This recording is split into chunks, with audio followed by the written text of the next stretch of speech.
I come in, sir? Please come. Good morning, sir. Please sit down. Thank you. Your name, please. Sir, Sanskriti Somani. Very nice name, Sanskriti.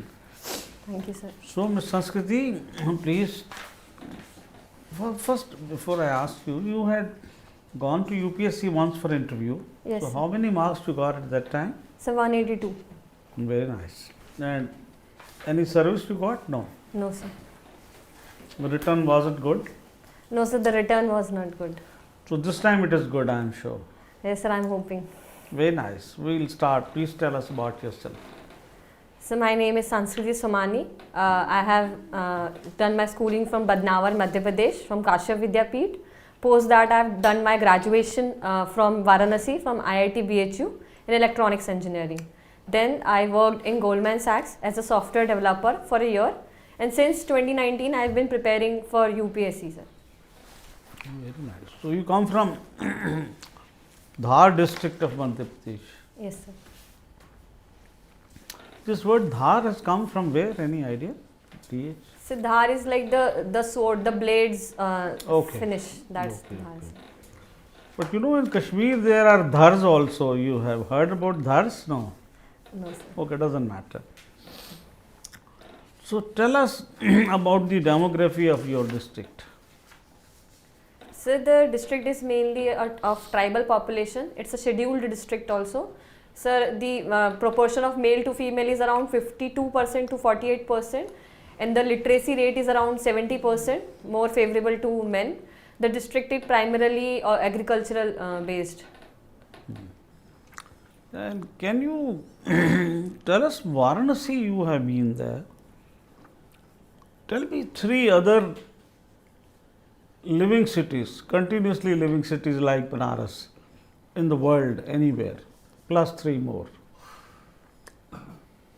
So, I'm not sure I remember 3 names, but I know about Greece, the Rome city of Italy, sorry, Roman city of Italy, sir. How old it is? Any idea? Is it as old as Varanasi? So, I'm not sure, I will have to check. Have you read today's newspaper? No, sir, I have not read till now. I don't know what is happening. Nobody reads. Is there any reservation in Judiciary of India? So, there is no reservation in the higher judiciary. Lower Judiciary there is? Sir, I will have to check about the lower judiciary, the district judiciary system, sir. So, if there is no reservation, if there is no reservation actually, let us say at least of the higher judiciary, what do you think? Should there be reservation in judiciary? So, for this we will have to first see how much is the representation. As we now see in Supreme Court, the representation of different vulnerable groups is less. So, sir, we can think of reservation for the backward communities as well as for women reservation, sir, in judiciary. Not SC, ST. So, the backward community means the SC, ST and OBC, sir. So, you are saying it is not there, it should be there. Yes, sir. Any reason you can give why it is not there? It should have been there, it is everywhere, it is all in the government. Is there any other department of the government of India in which there is no reservation? Are you aware of any other department? So, I am not sure there is any department where there is no reservation, or public jobs and public education system have reservation. Okay. Army is one, there is no reservation in the army also. Yes, sir. Thank you, sir. Anyway, so judiciary you are saying it should be there. Yes. Why it is not there then like army? Why in army it is not there? There has to be some reason. Why army and judiciary, these two have been exempt from this? So, in my limited understanding, I think that the army, since before independence, the army had very huge diversity. We had different battalions for different sections of India. So, the representation was good. And with respect to judiciary, sir, I will have to read on that. But you think it should be there? Yes, sir, I think because the representation in Supreme Court, as we see, since now there has been less than 10 Supreme Court justices who are from ST or SC communities. Tell me, is there any law to check the black money in India? Yes, sir, there is a law. You know the name of that law? So I'm not aware of the name, but there are provisions under PMLA also to check money That's laundering. money which laundering. That's a little different. Okay, let us say that this time you get into the IPS, then you in your district, wherever you are posted in Madhya Pradesh, one day you get information that at a place X, some people are burning buses, indulging in a lot of violence, throwing petrol bombs, injuring people. What action will you take? So first, I will go with the police force to detain the people who are vandalizing the properties. And sir, then I will impose with the help of the district magistrate. There is an imposition of 144. But it's easier said than that you will detain them. They are already having in their hands guns, they are having swords, they are all doing this violence. Is it possible to go and detain people like that? So we will have to use force in appropriate measure. We can use tear gases. Which measure? Tear gas. Okay. First will be the tear gas. If then also there are some vandalists who are not stopping, then we can use proportionate amount of even firing, but not lethal firings. Okay. Thank you. Thank you, sir. Ms. Sanskriti, you are BTech in electronics. Yes, sir. What are the government plans to promote manufacturing of electronics? So But first, what is the budget allocation for electronics? So budget allocation, I am not Okay, sure. so But what are the plans? so the main plan is hinging around the production link incentive that is being done for the semiconductor industry, and also we have a scheme for solar PV voltaic cells as well. Apart from that, so we have a electronics manufacturing policy. We have been giving incentives to the ESDM sector, that is assembly and design in India, because India has one of the largest number of design engineers. And also, sir, we are increasing participation with academic institutions like IITs to increase the innovation and research and development in electronic sector. Okay. You pursue an eco-friendly, minimalistic lifestyle. Can you explain? Sir, in my daily life, I try to use as minimum plastic things as possible. I am owning things only which add mostly value to my life. And apart from that, sir, I travel sustainably. I go to places through public transport. I try to aware people. Like recently, I tried to create a awareness generation for internet usage and our emissions through that. And when I was in leadership position in my college, I used to hold paper bag campaigns and food wastage reduction drives. So, about food wastage, food waste, what did you do? Sir, in hostels, we saw that a lot of food is being wasted every day. So, we kept a container there, and every day we used to measure the food that is being wasted. And then we used to put that data on the board. So, whenever anyone was wasting that food or taking food from the utensils, then they used to see that data. And there was an effect that people started to waste less. And what happened to the food? So, the food which was wasted, because BHU is in university, we used to send it to their fishery. There was a fishery pond as well for composting, and agricultural ponds. We used to send it there. Okay. Did you promote buying of second-hand garments, second-hand clothing? Sir, I did not promote that, but we did used to collect clothes from people, and there was a Neki ki Diwar in Varanasi. We used to submit it there. And right now, I try to purchase some of my clothes from thrift stores or the sustainable brands. Second-hand clothes? Yes, a thrift store. There are some thrift So, you wear second-hand clothes? Yes, sir, but they are sanitized and they are properly maintained. Yeah, of course. Okay. Tell us your understanding of the Kaveri dispute.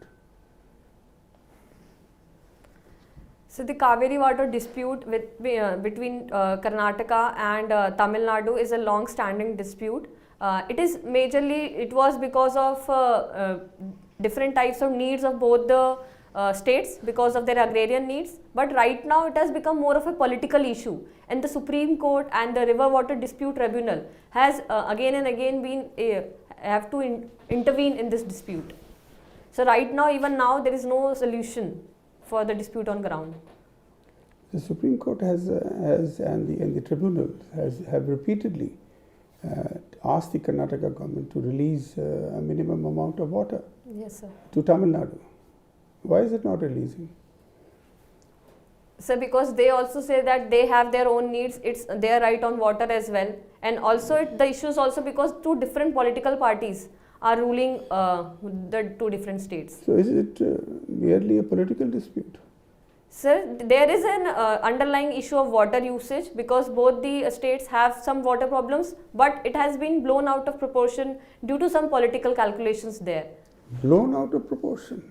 So it has been 30 years or more that we are not able to solve an issue in our federal system. Farmers in Tamil Nadu, particularly in the tail end districts, they don't get water at all to irrigate their crops. Standing crops are destroyed. So they do get water. I'm not sure how much is the scarcity of water there, but there are problems. What is Karnataka government's logic of not releasing amounts of water that they should? Sir, I will have to read on this. Okay, thank you. Thank you, sir. Miss Sanskriti, you have interest in volleyball. Yes, sir. Now, volleyball is a very popular game seen even in villages and all. But still it is not very popular when it comes to the young people taking it up as a career or they don't see any career progression in it. Why? So the game is as we have seen that in the villages, the game is more running in informal settings. Our formal codes, like the infrastructure at the district level or at the village level, is not very much. Also, sir, there is a aspect of role models. The Indian national team has not been able to win matches. That is also because of some structural issues, but that has also created lesser audience for the volleyball as a sport. Okay, but would you suggest that something like Premier League in cricket we have, badminton we have, it would help? Yes, sir. There was a league in this season for there pro. was or there is? So the league just happened in February, Pro Volleyball League. So it was there, but it was all male league, and it did help increasing the audience. Now we are seeing that even in colleges like IITs. Who won the league? Who Who won the league? Sir, it was the final match was between Bangalore and Calcutta. I'm not sure who won. Okay. Was it shown on TV? Yes, sir. It was shown on Sony Live subscription, sir. Okay. Now, you are from this corporate sector, Goldman Sachs. Now, women representation in the corporate boardroom, how was it in your company? So in the boardroom, I am not sure how was the representation. But generally it is assumed is poor. Yes, sir. That's a universal thing. So you tell me, what can be done? Give me some innovative ideas that will increase women representation in the corporate boardroom. So this glass ceiling effect has to be decreased from the formative years of women. Like we have to give more opportunities to women to pursue education. Even we see that the enrollment of women in higher education is also less. Then there comes a dual burden of home and work, due to which they are not, the companies think that the women will not be able to devote all their time to the offices. So these things need to be checked. But women are working in greater number now. They are working in tech sector, in corporate sector, but in the boardroom is not increasing somehow. If you go to the tech industry, is full of women, but in the boardroom is still not there. Whether you go to Microsoft, whether you go to whichever big company, why? What can be done? So we can include some diversity inclusion program because in Goldman we used to have a diversity inclusion wherein more women were incorporated in the company. So the proportion in the workforce was increasing, and this will give Has effect. the government done anything? So for private sector, the government has not done, but for a law for protection of women in the workplaces, there is a law of prevention of sexual harassment, which is also used to inhibit women from going to workplaces. So that is the. All right. Now, You know, governor's role has become very controversial. Are you aware of this? Yes, sir. Give me one or two governors and what are the issues that have become controversial? Sir, in the, for example, in the Tamil Nadu Assembly, the governor skipped some of the speech that was given by the state executive to him. And sir, there was also a problem regarding to the NEET bill with respect to Tamil Nadu.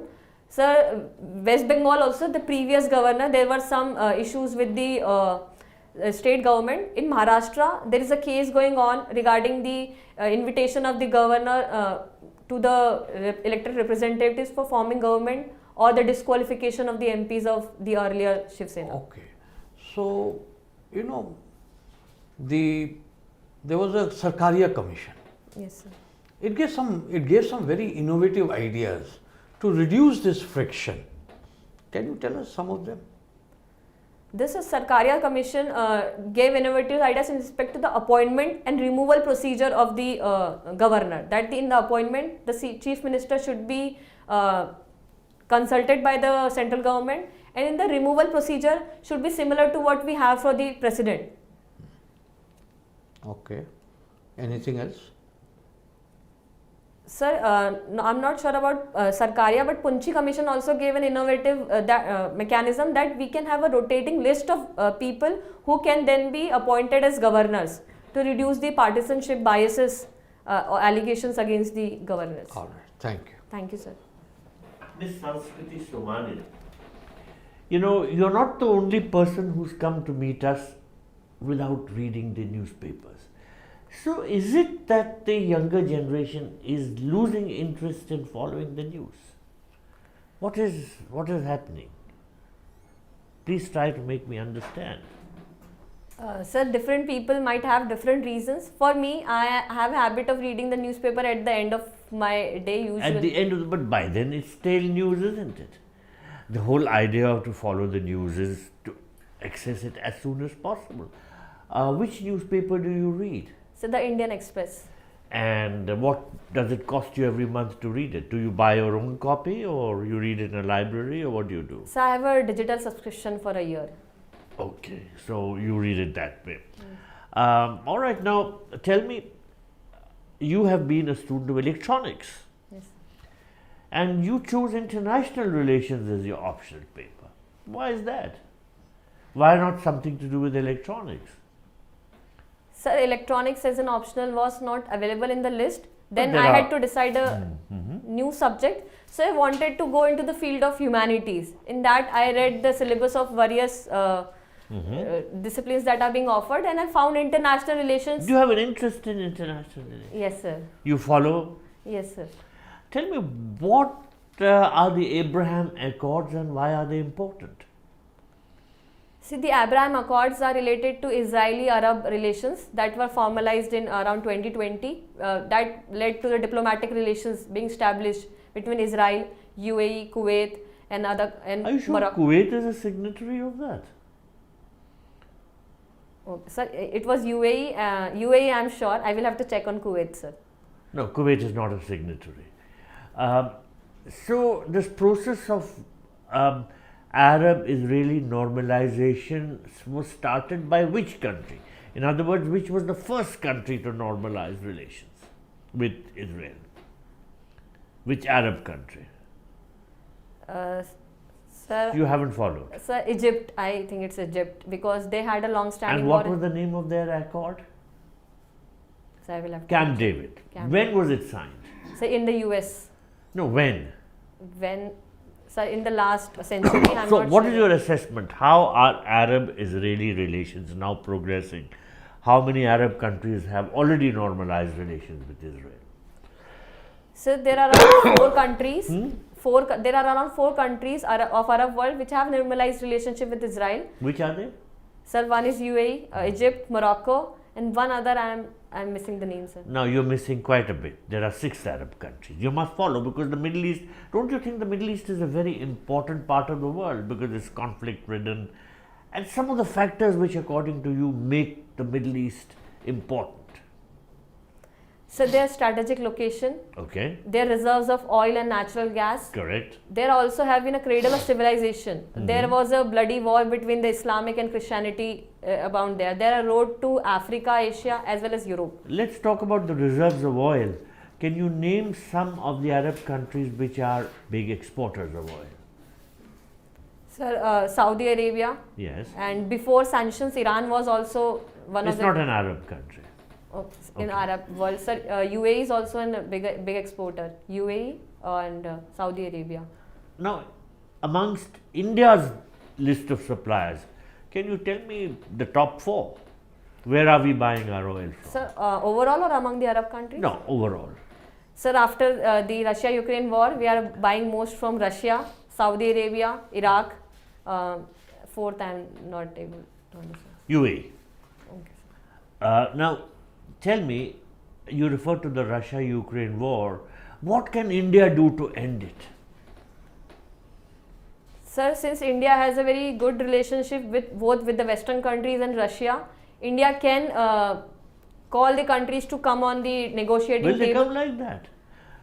Sir, India along with the other countries like China is also pushing the other countries like Would Turkey. China like to have India involved in a peace process like that? Sir, Would China. it like to give so much importance to India? So no, sir, China would not like that. But we have to use that pressure that is building on both the countries to come on the negotiating table. What are the But- problems? Why is it becoming difficult to end this conflict, in your view? So because both the sides have hardened their stance, and on the one side it seems like that the NATO on their border seems to be existential crisis for the Russia, but at the same time Ukraine consider it's their security imperative. Ms. Sanskriti, tell me, what would Ukraine ask for so that the war can be ended? What are its demands? So Ukraine is asking for a status quo ante. They also want the 2014 Crimean invasion to So, be. do you think Russia will hand back Crimea? No, So, how sir. do you end the war then? Tell the- me, suppose you were in the foreign service and appointed advisor to the minister, what would you suggest as a way out? Sir, at seeing the present situations and the positions of both sides, I think we will have to see that the conflict is going to be a stalemate rather than their end, and the Russia is not going to give back the areas that they have captured till now. All right, tell me, Ms. Sanskriti.